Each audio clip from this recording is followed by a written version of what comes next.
I've suddenly become a kind of guy, like, overnight. I bought a 2008 Honda CR-V from my friend with the intention of fixing it up.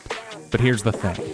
I don't know anything about how to fix cars. Yeah, foot on the gas, yeah, I'm on the way now. Move out the way, yeah, it's about to go down. Coming in hot, I ain't finna back down. Won't give it to me, I'll take that crown. Moving and shaking, I'm shaking the ground. Gotta stay ready, I'm ready right now. I bring the noise, they ain't making a sound. It's quiet for you, cause I'm hearing them now.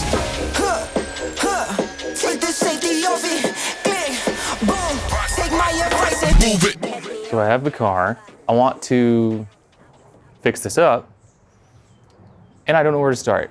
I'm kind of in this zone where I'm really scared to try anything because I'm afraid of messing something up. But I guess this project is good because, I could mess this up further, but the point of this is for me to try stuff and screw it up. Well, not the point. The point isn't for me to screw it up. I'm just here to learn. Something I've noticed about myself is that when I am not an expert on a subject, which is basically every subject, I assume I don't know anything. And I think for the most part, that's not a bad instinct. It prevents you from overextending yourself, getting yourself into trouble, getting in over your head.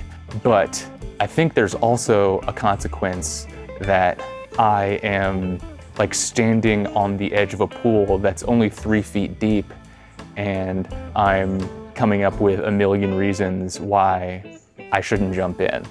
I'm hoping basic to intermediate car repair is closer to a 3-foot pool than a 100-foot pool. I don't know, is this analogy making any sense anymore? I have eyes and ears and hands. I can go around the car, and even from my complete novice level, I can probably point some things out that aren't ideal about the vehicle. And so I think that's a good starting place. There's also a bunch of stuff that Dana told me is a problem. So I will have a list, at least to start with, of things to look into about this car.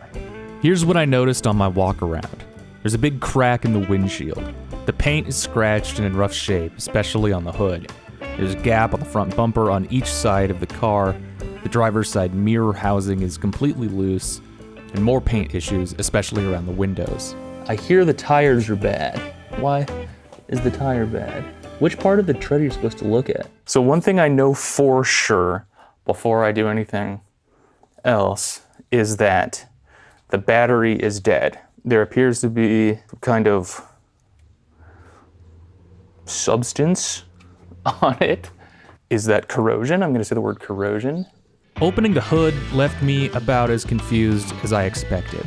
There seemed to be some kind of oil or grime all over the engine. For lack of any better ideas, I figured I could at least check the engine oil. That actually looks pretty good. I should ask about the battery.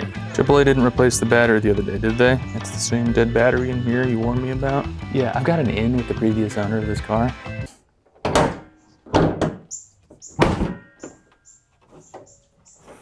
Okay, I did a bad job of closing the hood. Seems like there could be a quieter way of doing that. I'm trying to jack up the car. How cool would it be if these are just really obvious? Nice. Pretty sure that's a jack point. Okay, let's see if I can identify jack point at the rear. Yes, sir, I can. Where would I lift the car from? Right here, maybe? I'm gonna double check that, but I think it'd be okay. Let me Google that. This isn't the replacement battery. The battery was replaced earlier this year, though. Jack points, Honda, CR-V. All right, huge. Let's do this.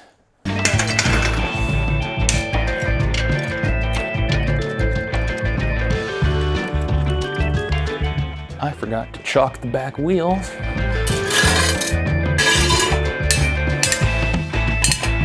I think I need a bigger jack. All right, let's figure this out.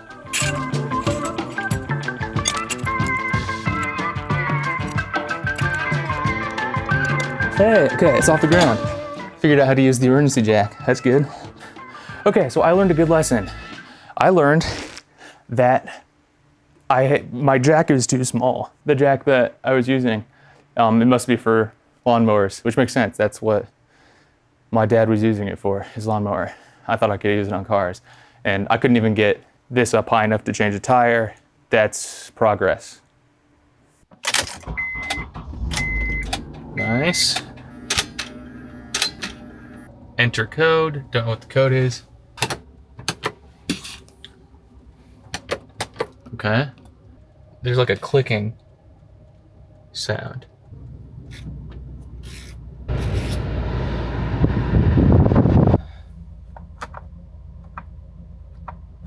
Oil life 90%. We're just under 200,000 miles here. This is clearly peeling. This is a funny thing that happens with this car. I'm gonna lock it.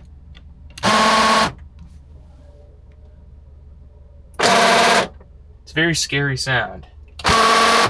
Like to figure that out? Actually, I think that clicking noise went away. Windshield. Oh, Jesus. Okay, well that's clearly fucked. If I want to spray the front windshield, I have to use the controls to spray the rear windshield. If you want to wash the windshield, you have to wash the rear windshield. You have to have all the wipers going all at the same time. I'm also getting that light. So I figured out a number of things that need fixing on the CR-V, and I'm sure there's plenty I missed.